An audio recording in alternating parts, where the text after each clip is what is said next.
Welcome once again to Business and Leisure as we usher in BizWatch, the business section of our show.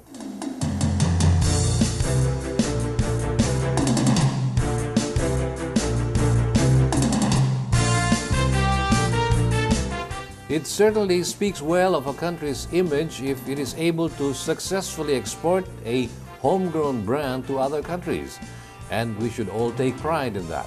In fact, many local brands have now been successfully marketed in other countries, and one of these is Figaro Coffee. The company has grown considerably, and they are now set to move to their own building in EDSA by the end of 2014.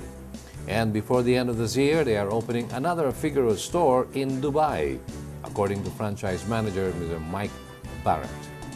Well, for Dubai, we're planning to open it before the year ends, so that would be on December. So right now, we are in the process of training the management team.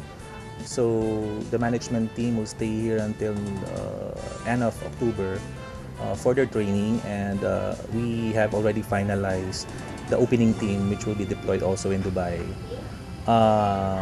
Currently, we're also in the process of finalizing the store design with the franchisee. So we are in constant communication with the franchises group regarding that. Dubai is, of course, one of the most cosmopolitan among the members of the Gulf states. The Figaro store, according to Mr. Barret, will be located at the Dubai Miracle Gardens, which is 5 to 8 kilometers away from the city center.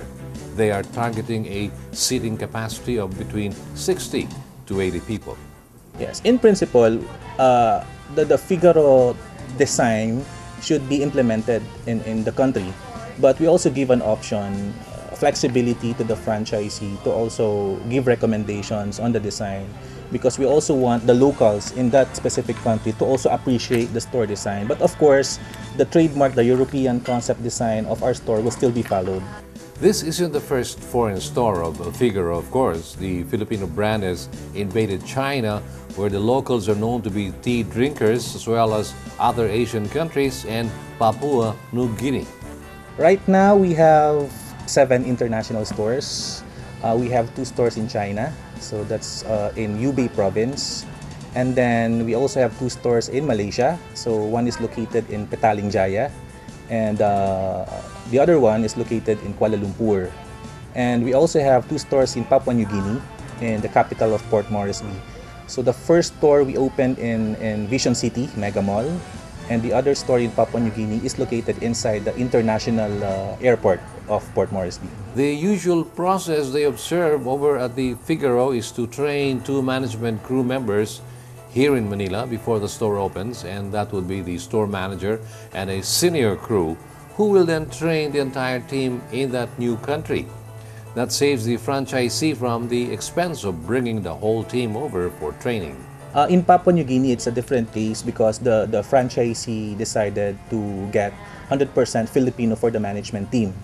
But in terms of, let's say, the cashier, the food preparers, they prefer to just employ the locals in Papua New Guinea. The franchisee is a Malaysian Chinese based there, and the first store was so successful that he opened a second store at the international airport. Such is the lure now of franchising. Initially, we have to know the viability of the Figaro brand or of a coffee shop business in that particular country. So that's number 1. And number 2, we really have to know if the business partner or the potential franchisee is really serious enough in promoting the Figaro brand in other countries. So that would be the basis for us initially. And then the commercial terms and other market study evaluation will be discussed further. Locally, Metro. The Strictly Business segment features young entrepreneurs. And lastly, Sports Shoot has the latest info for all gun enthusiasts out there.